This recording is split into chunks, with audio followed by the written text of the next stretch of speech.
Hey y'all, welcome back to Love, Sweat, and Tears, Ingredients for Transformative Campus Leadership. Today I've got Dr. Catherine Kennedy with me, and she is amazing, all about relationships and how to build them and maintain them, and it's so good. Dr. Kennedy has been a classroom teacher. She's been an admin at the pre-K level, at the elementary level, and at the middle school level.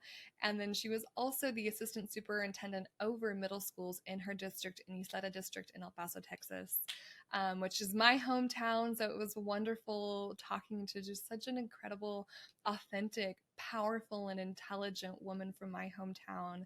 Dr. Kennedy, thank you so much for joining me that day. Y'all, you're in for a treat.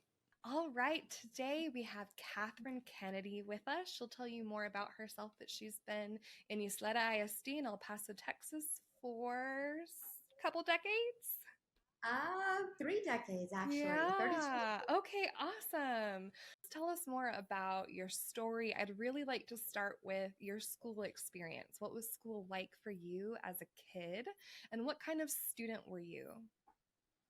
I loved school. I Mm. loved the learning. I loved the preparation for learning. I was the student and even adult that gets excited about buying school supplies for the first day, first week of school, for the whole year, basically.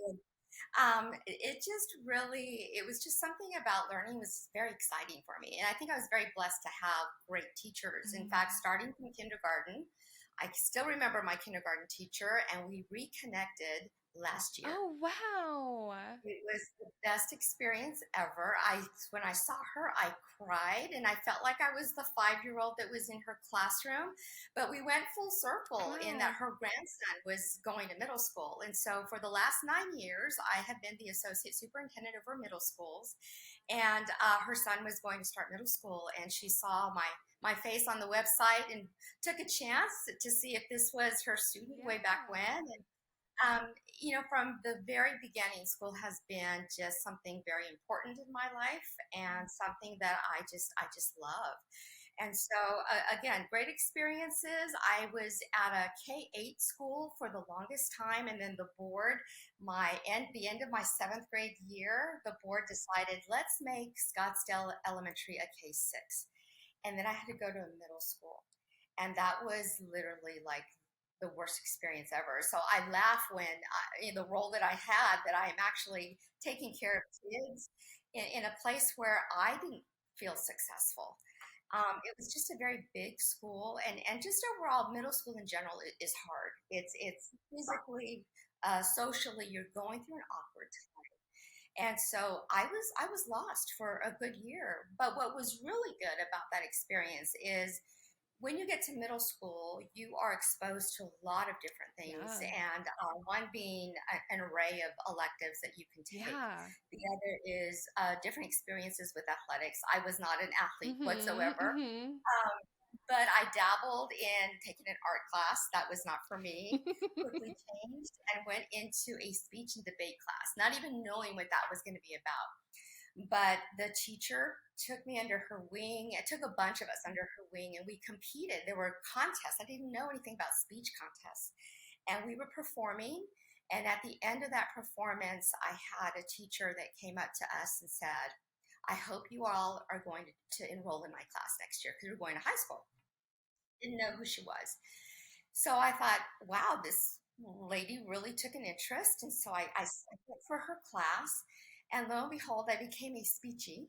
And I was in speech and debate for 4 years in high school. And the skills that you learn from that experience is unmatched. And so I did everything from poetry, prose, a lot of interpretation events. And then my junior year, she said, I want you to try debate. I thought, no way, that's not me. And she had me pair up with another peer of mine, and we ended up being ranked 16th in the state of Texas.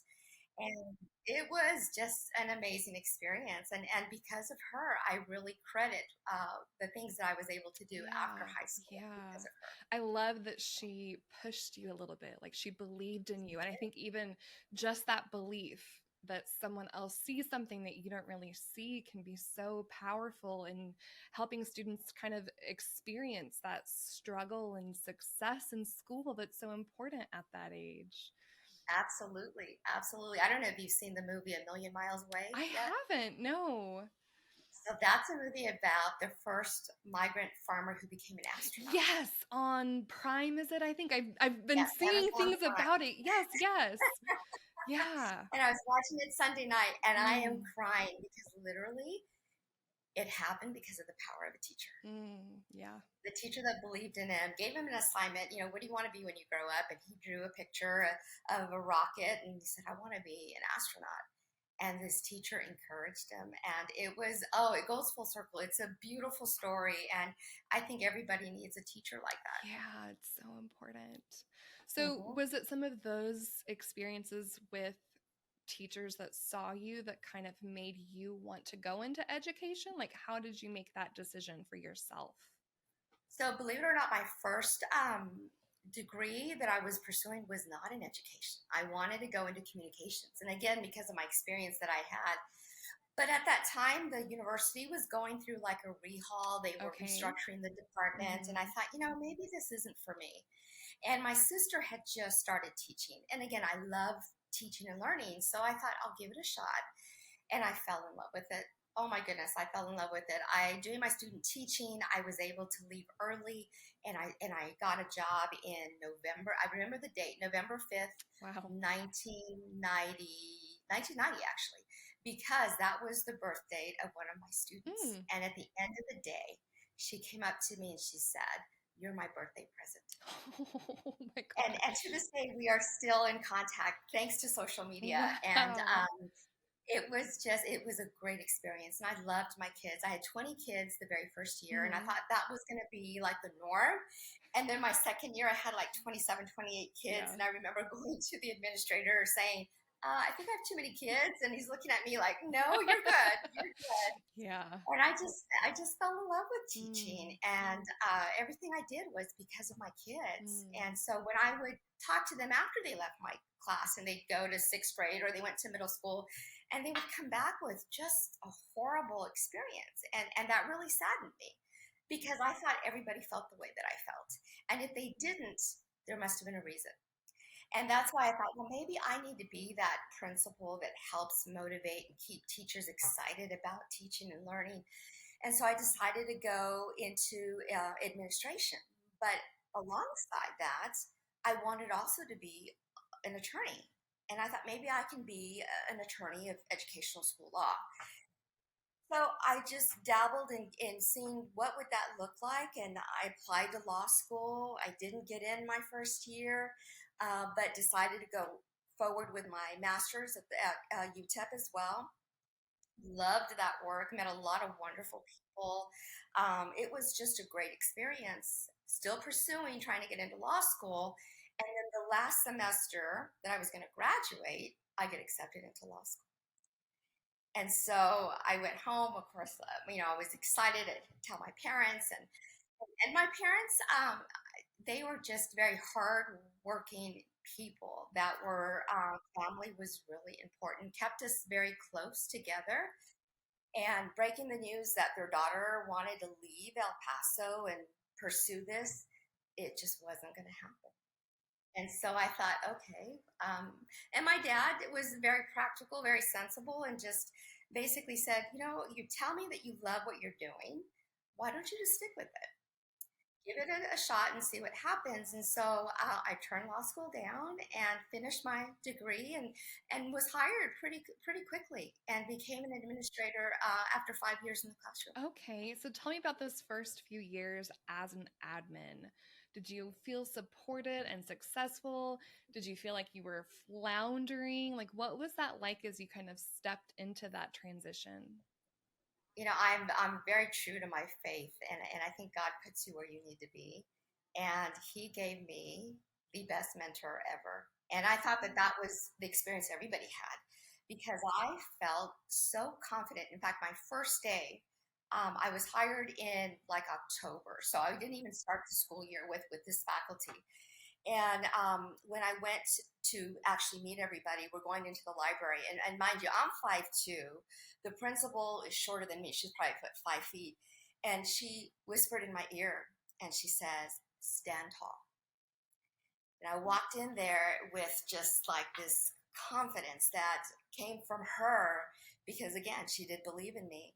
And it was a wonderful experience. What I learned from her are things that even 32 years later still hold true to my heart, still share with aspiring administrators. She truly took me in, gave me so much autonomy, but with a lot of guidance. Did I fail? Oh, yeah. But she didn't demean me. She didn't reprimand me. If anything, every day was a teaching moment. So I never felt by myself. I never felt like, even though I did fail in my mind, I didn't feel defeated.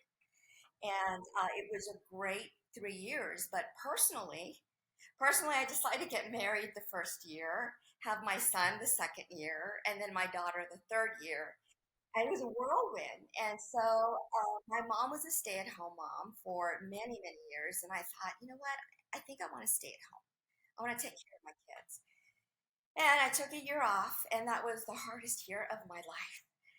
Cried a lot, called my mom a lot, like, Mom, how did you do it? You had 4 kids. I have two. And I realized too that I missed working. I missed being around school, the kids, the whole, hustle and bustle of what we do. So I went back to work, but there weren't any openings for administrators. So at the time, our district was partnering up with the university, and they established what was called the El Paso Collaborative. And that allowed every school to hire a literacy leader, which is what we call now instructional coaches. So that was an eye opener for me, learning how to really teach reading and writing across the board. Now, mind you, I was in the classroom 5 years for only one grade level, and now I had to go back and teach best practices, reading and writing, grades kinder through sixth grade. And it was a wonderful, wonderful experience. I went back to the school that I was the AP at. So I saw somebody in my role as an assistant principal, and I had to let go of that and then just focus on being that coach, that literacy leader. And it was a great experience, and it really helped strengthen me professionally. And we always say that administrators need to be that instructional leader. Yeah. And I was really given the tools to make that happen That's because I stayed in that role for about a year and a half, and then went back into administration. Yeah, that's fascinating that you had that component of your career to kind of take back into the administrative role. Right. Right. Wow. I think everybody needs to do that. Yeah. Yeah. Yeah. So as you kind of go back into administration, how was that? Did you feel that importance of the instructional coaching to like pressure to like get in there and help teachers? Were you able to do that? How did you maintain that balance? Yeah, absolutely. And that's you hear it all the time that great principals never forget what it's like to be in the classroom. Right. And so I carry that with me. And even whatever role that I had, because my job is to help make that person, the campus, the kids, better than when they started. Yeah. And so my experience at working with the El Paso Collaborative really opened up my eyes in terms of the capability and the abilities of kids. And so I left elementary and went into working with a pre-K center. Ysleta has had two pre-K centers. So it was just 4-year-olds all day long. Yeah. And to see the practices that I saw at the elementary level being implemented and delivered with our 4-year-olds, it was amazing. Yeah. And the added plus was my own kids were now at that age level. So whatever we did at school, I would come home and replicate it at home. And so my kids got immersed in loving literacy and books and knowing the importance of taking time to learn new words and to know authors. Know authors as if you knew them like they're your best friends. And so it was a great experience that helped me further on. And so what I love to tell aspiring administrators or current administrators is everything that you are currently doing is preparing you for what's next. Mm. And although you may not understand it, you've got to know that what you're going through, you were destined to go through that. Mm. So my next leap was after I left as an assistant principal at the pre-K center, Mm-hmm. I became the principal at the other pre-K center. Okay. And so I was able to merge both. To have a good collaboration between both centers. Mm-hmm. Again, very blessed to work with a phenomenal principal, and she really helped me prepare for at the other pre-K center. And it was a great partnership for a good 2 years.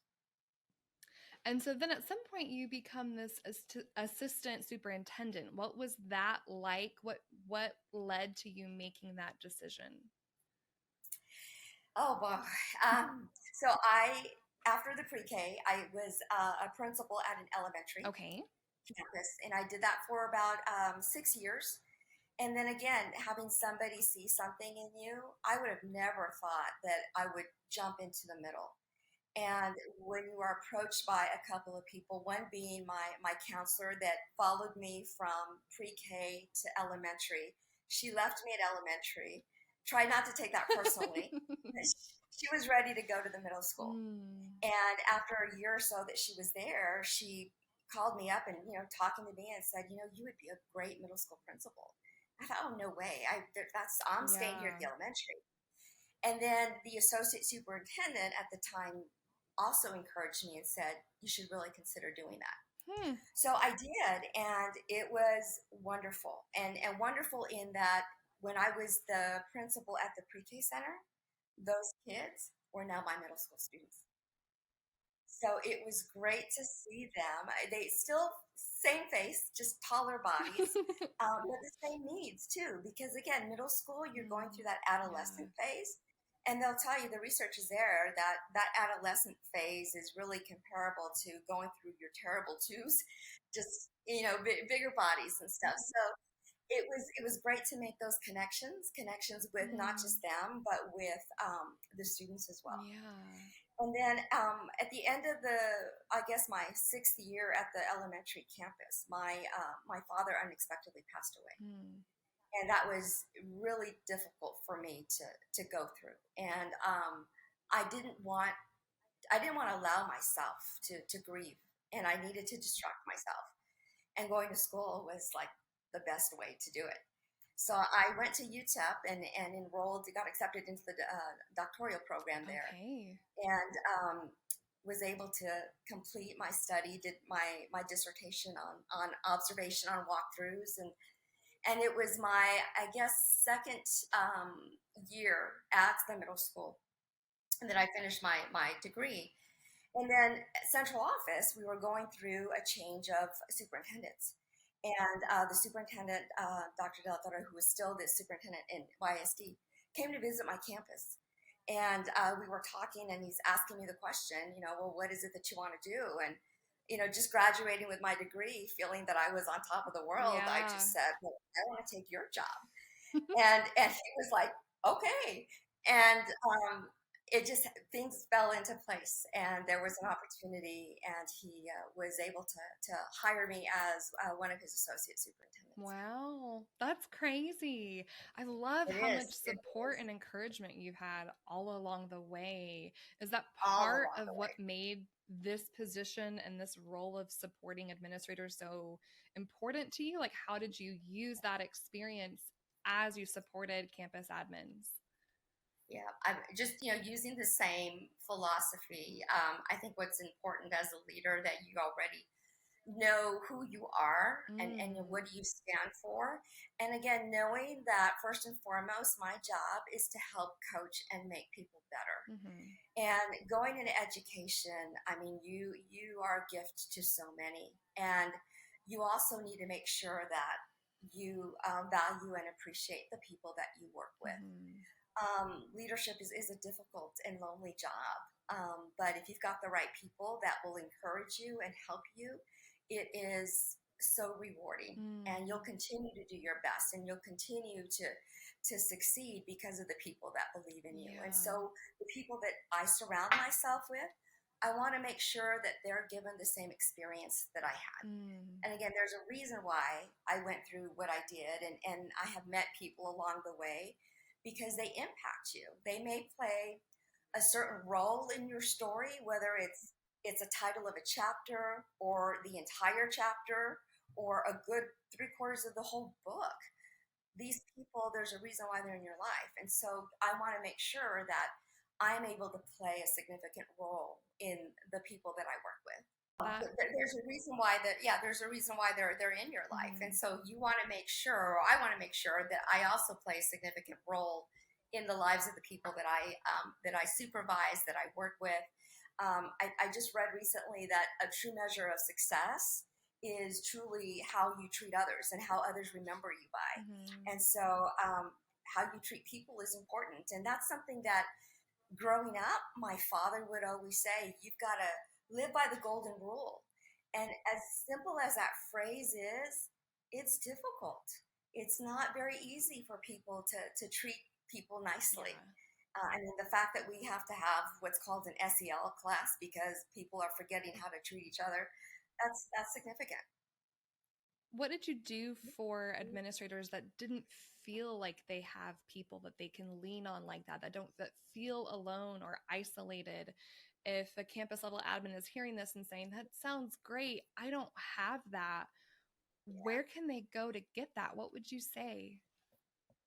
I think it's important that you seek out a group of mentors. Whether if you don't feel you have that support in your district, there are people around the city that are pretty prominent and they carry a good reputation, and you need to reach out and find some help and network with each other. Everything that you do as a leader has to be so purposeful, so deliberate. And so when we plan for meetings, when we plan for just one-on-one conversations, it's got to be something that you need, that you know that when they walk away, they're gonna learn something from that. I just, as a leader, I've just always made it very wanted to make sure that they didn't feel alone. And so even as a leader, if I see somebody that's struggling and I'm not quote unquote their supervisor, I have a responsibility and an obligation to help them. And so I will, provide that support. And so if anybody needs help and support, they can definitely call me because I'll be there for them. That's so sweet. We talked about this kind of motto of know yourself, know your people, and know your plan. I'd like to kind of break that down a little bit and talk how we can do that and why it's important. So talk to me about that knowing yourself element. We've touched on it, but how was it that you came to know yourself, and how did you lead people in knowing themselves as an administrator, as a leader? So I would tie everything in with values. What do you stand for? Who are you? What are you going to advocate for and fight for? And so, if I were, and there's so many, every year, you need to start by reminding your staff the values of the campus. What do you hold true to yourself? And it starts with you. Because as a leader, you want to try to sway people to the vision that you have in place. And so you need to define those values and make it very clear that you are a person of integrity, that you're going to be honest with them. You expect hard work, and you model. You have to model those behaviors every time because you're on 24/7.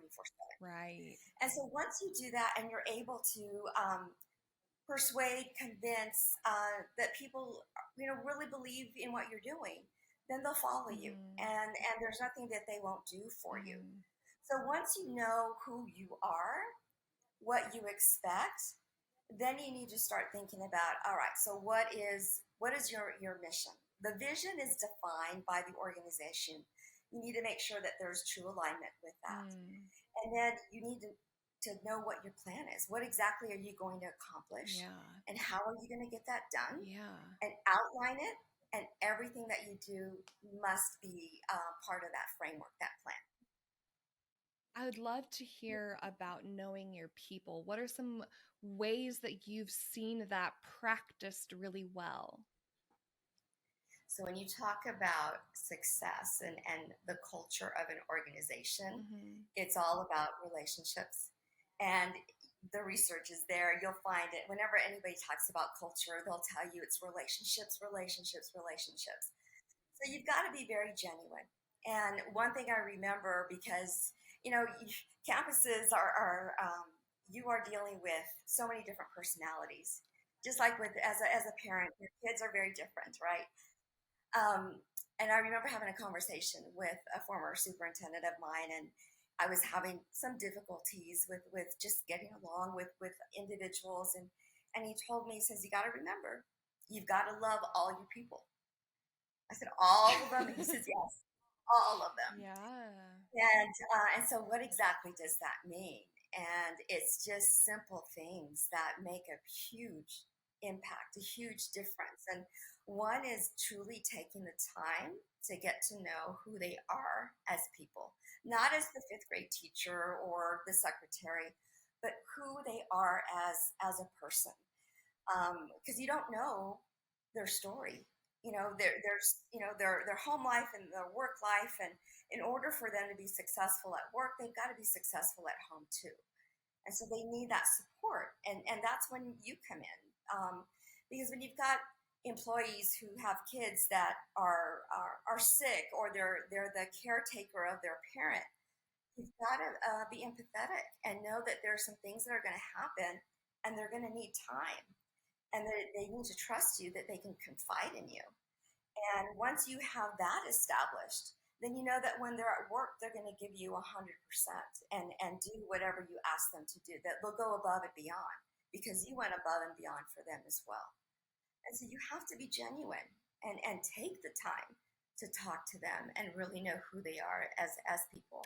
What were some of the ways that you did that? Would you meet with folks one on one? Did you meet in groups or teams? Like, how can we make time for that? We know it's important, why it's important, but it seems like there's a million things that have to get done. And truth be told, we can't do the job well without it, but Right. it can fall through the cracks. So what are some ways that you would actually do that, make that time to get to know your people? Yeah, so every year at the beginning of the year, you have those one on one conversations with them just to get a pulse check. I think when you are a principal for the first time, you definitely set up those meetings and really ask them a lot of questions and get to know them. But make sure that that's not the only time you do that, because every year is a new year. And so you need to invest at the beginning of the year, actually throughout the year. Simple things that I would do every year. I would have a form that I would ask them to complete so that it would remind me the name of their spouse, of their kids, their favorite snack, their favorite book, candle scent.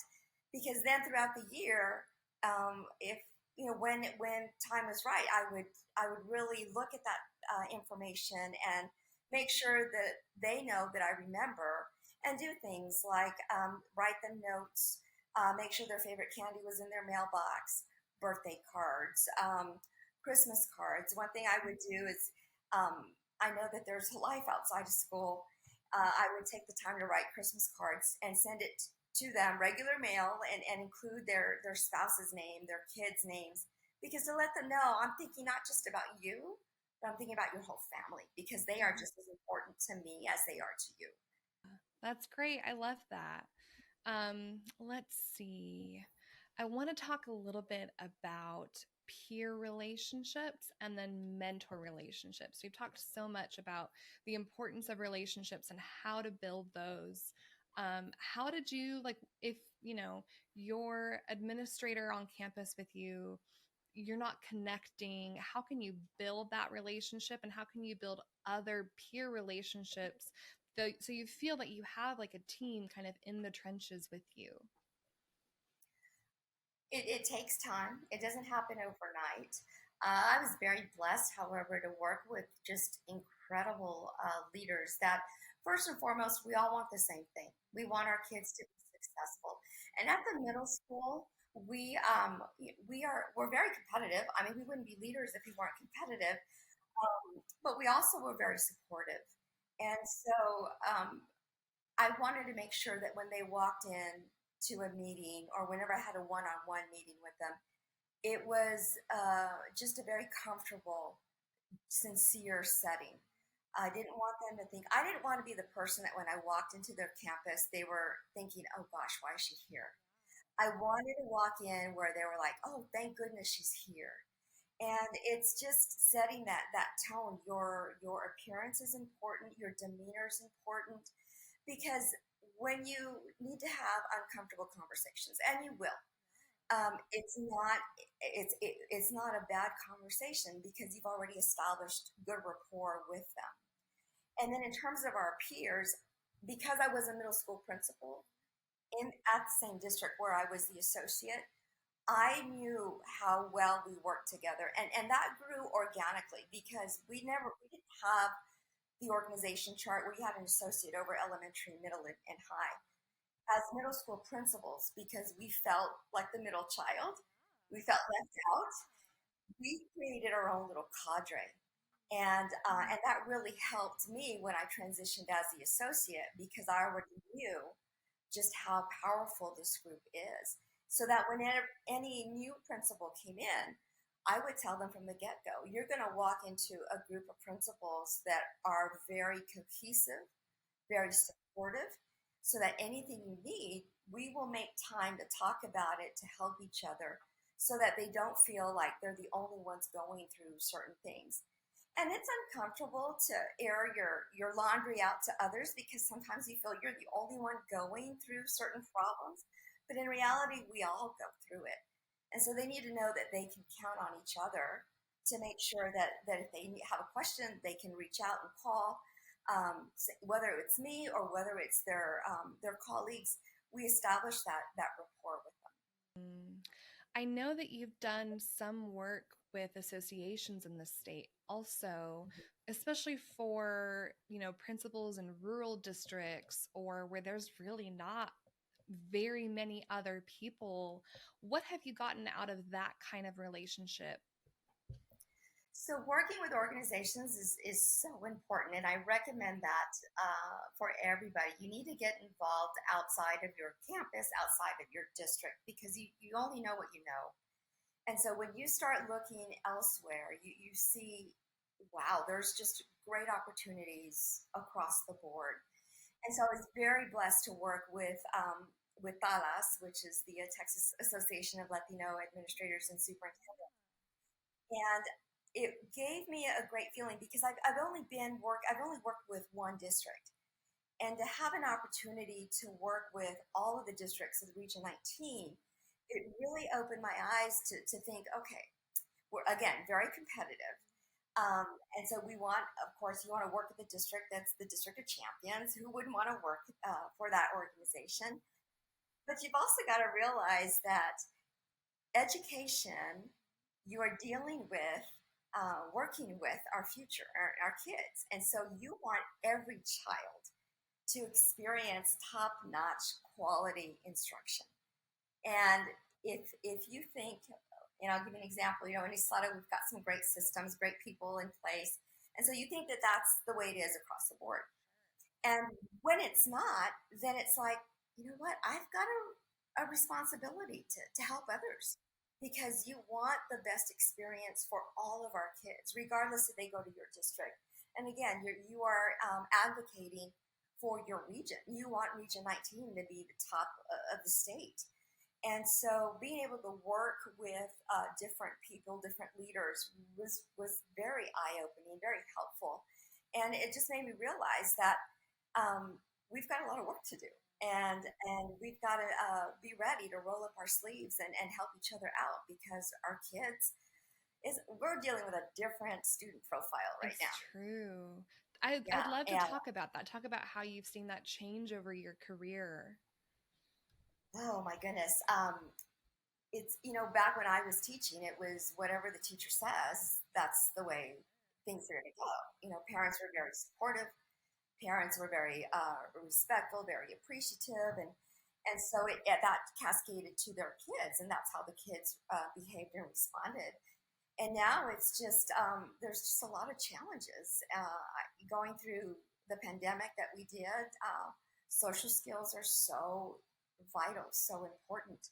And our kids lost out on some very critical um, lessons. And so we need to go back and you talk about going back to basics, but we just need to be mindful and cognizant that there's some things that were taught at home that now need to be taught at school. And, again, things like getting along with each other and being respectful and also teaching to the way kids are learning now. Technology is big. And um, I was uh, I was not very tech savvy as the way that I am now, and it wasn't because yeah, and it wasn't because I didn't want to. It was just I wasn't forced to because I knew I had other people to help me.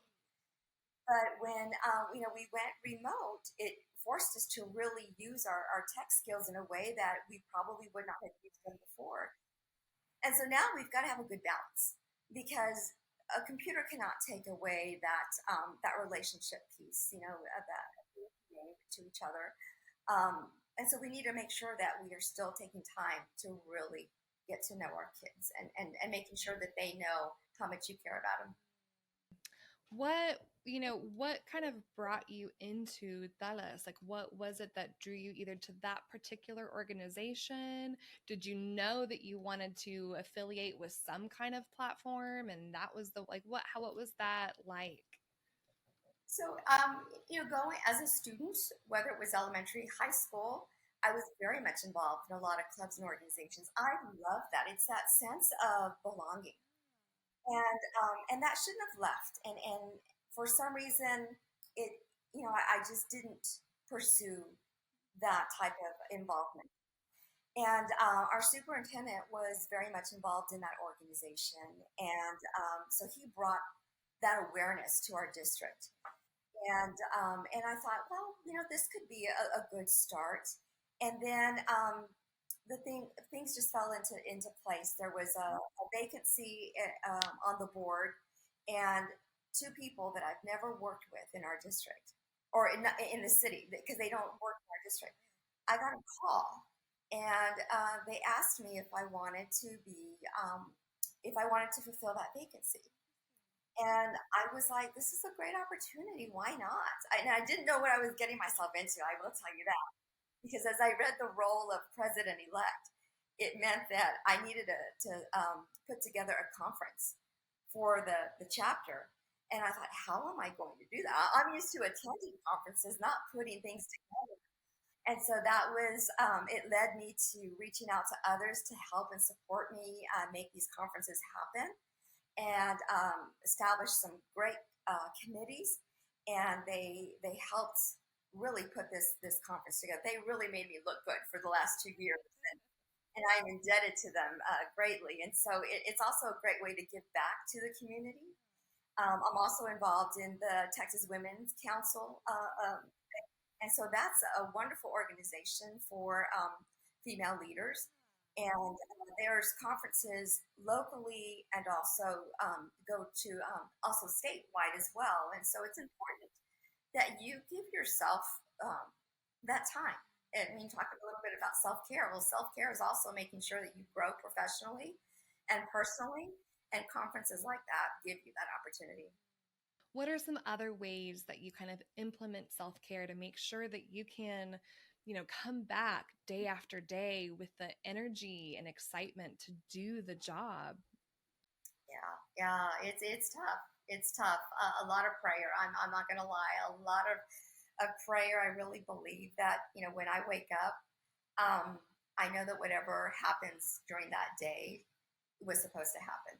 And so I always give myself some time just to reflect even before the day starts and ask for strength and acceptance and then just be grateful. Be grateful that I've been given another day to live.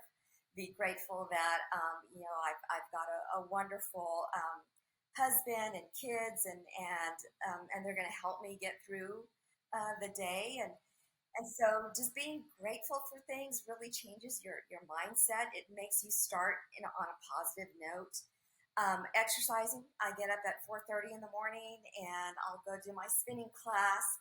Now that I'm retired, I'm able to add a walk to that. So the first time that I got to walk around the park and I started really noticing my surroundings, to be able to look up in the sky and just see just the beauty that we have, it's just really changed my whole perspective on things. You really got, you as the leader, you set the tone and the culture of the school. And so you really need to be very positive. And in order for that to happen, you've got to fill your cup. And so filling my cup also means that I take care of myself. I surround myself with positive people, people that are going to help me learn from them. I love reading. The audio books have been a godsend recently. And then listening to podcasts and learning from others. You don't have all the answers, and nor should you. And so every day is a great learning experience. I want to talk about, as we're talking about self-care and filling your cup and doing things that kind of feed your soul. What was the difference for you when you were at home and wasn't finding that and you came back to work? What was it about work that you found kind of did that for you? I think, and I've thought about that a lot because now I think the last like 3 years of my career, I'm like, I think I could be a stay-at-home mom now. And granted, my kids are like, now they're 25, 26. So yeah, of course it would be easy. But I think just being in the trenches and knowing that you've got kids and my kids rely on me too, but just knowing the impact of working with hundreds of kids and working with educators that we're all here to help mold the life of our future. And that's, as cliche-ish as that may sound, that's the whole reason I went into teaching, to make a difference in the lives of kids and the impact that you have, because it doesn't matter, where I may be out at a restaurant or shopping, I'll run into somebody that I have known, that I either taught, that I was either their assistant principal or principal. I may not be very good with names anymore, but they'll remind me. And that's very rewarding. And it just makes you understand the impact that you have. And so, did it take a toll on my personal life with my kids? I think it probably did. There was a lot of practices and games that I missed from my kids, that because I had to be at work, I had to be taking care of things. And, looking back, yeah, I probably could have changed things, but I don't regret what has happened. If anything, I've learned from it so that I'm able to tell, again, aspiring leaders, new principals, make sure you honor your family Yeah. as much as you can. You mentioned that, wherever you go, you run into people that you have known professionally. I know that has to be weighty. Like you said earlier, you're always on. Mm-hmm. How do you kind of carry that weight in a way that doesn't drag you down, in a way that I don't know, is manageable for you? I think again, it goes back to your values Mm, and your character, yeah. because you are who you are when nobody's watching. And so, if you really say that you lead with integrity, or that you are an honest person, or that you're hardworking, then it really shouldn't matter wherever you go, because you are exhibiting or practicing those behaviors. Mm, And so just creates who you are as a person. hmm. And so you're mindful about it, but I also understand that this is a career choice that I made. I chose to be this person. And so I need to be able to stand up and live up to that. I'd love to ask, what are some leaders, or who are some leaders that you really look up to and respect, that have taught you, and what have they taught you and how have they taught you? When you think of, man, I wouldn't be who I am today without this leader that you had. I'd love to hear some stories about people that have impacted you as your leader. There's quite a few. Oh my goodness. I will start first with that high school teacher, Rita Harlan. And she was just a strong teacher, very passionate teacher. So from her, I learned passion. She loved what she was doing, and you could tell. And she wanted people to feel the way that she felt. And so she really instilled that in me as a high school student. As a leader or as a teacher, just so many of them, but I'll start with Triana Olivas, who was my principal when I was the assistant principal. And with her, I learned the importance of details, not to let any stone unturned. You've got to take care of everything and to really appreciate and love your people. She loves me in a way that to this day, I'll never forget. In fact, my daughter is named after her. And I would never have thought that I would name my daughter or name my kid for somebody, right? But the impact that she has made in my life, it still touches me to this day. Um, Great superintendents that I've worked with. Hector Montenegro, Dr. Hector Montenegro was one, and he was the one that took a chance on me and said, all right, you're at a pre-K center. I need you to go to an elementary campus. And he was very charismatic. But one of the things that he did that I have never forgotten, and I still tell him to this day, his first day on the job was there was like 63, 64 principals in the room. He went to each and every one of us. He knew our name and he knew the campus that we were leading. That was the first day that he was on the, and that left an impression on me because again, it makes you feel like I'm important to him. He knows who I am. And so it's important too that you know your kids and having campuses with 700 kids up to 1,000 kids, you've got a dynamic principal when they can tell you not only the names of their kids but the stories behind them. That's building relationships right there. Then the last superintendent that I worked with, Dr. De La Torre, with him, he very bold, but he's one that made sure or really modeled and also told us, look, we're going to make mistakes. But what's important is that we take responsibility for those mistakes and we learn from them so that it's not repeated again. And so learned that from him. But I think the biggest leaders or mentors are my parents, without a doubt. My parents. They really just fostered that love of family and really had, they taught us what truly is important. Because in the grand scheme of things, you could make all this money and have these wonderful possessions, but if you don't have anybody to go home to and to share that with, then your life really isn't fulfilled. Oh, I love that. We're coming up on our time here already. I can't believe it. Before we go, what would you love to tell our audience, the principals out there that feel isolated or that are just under resourced, that are new to the role and still learning a lot, or are in a big giant district and just feel like that forgotten middle child? What would you love to leave our audience with today? First and foremost, never forget why you're there. And you're supposed to be where you're at. Never doubt or question that. You're there for a reason. And so once you realize that that's your purpose, everything will fall into place. One, you're not alone because we've all been where you are. Your principal, or your superintendent or your associate, we've been where you are. And so we're here to help and to support. Know that every day is a clean slate. And so whatever happened the day before, again, you're going to learn from it and make sure that tomorrow's a better day. Take time to reflect. Know that it's not a one size fits all.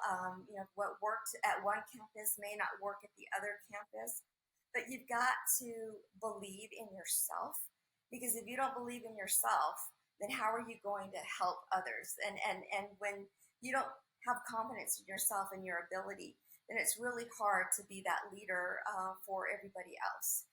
And so don't feel guilty taking some time to take care of you. Read, learn. You've got that self-determination and that initiative to work harder and to do more than what is expected. Just never forget who you are, and and you'll be fine. You'll be fine. 32 years flew by so quickly. I'm not going to lie. I couldn't believe it. And if somebody were to have told that fifth grade teacher what she was going to be doing for the next 32 years of her life, I would have never believed it. I love that. Catherine, thank you so much for joining me today. Thank I can't you. wait to connect more. Are Yes. you going to still be around and mentoring? Like, what's next for you? Are you just, hey, I did my time and I'm stepping out? Are you staying connected to educators? Like, what does that look like for you now? I am. It's hard to just totally separate because truly consume my life. I am definitely going to continue with one, educating myself and staying involved.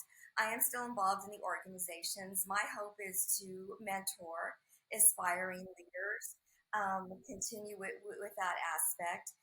There's so much out there, and I didn't realize that there's life after taking over a school or a district, but still be in the education field. And so I want to continue doing that.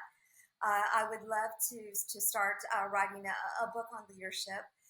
There's so many just great gurus out there that you're learning from, and you're thinking, I could do that. I can do that. And so, yeah, this is just another chapter in my life. Definitely want to travel with my husband. We got married and had kids right away, and so we're going through that empty nest syndrome and discovering each other, and it's been a wonderful experience to do that. Catherine, is there any way that folks can get a hold of you if they just really feel like they're connecting with what you're saying?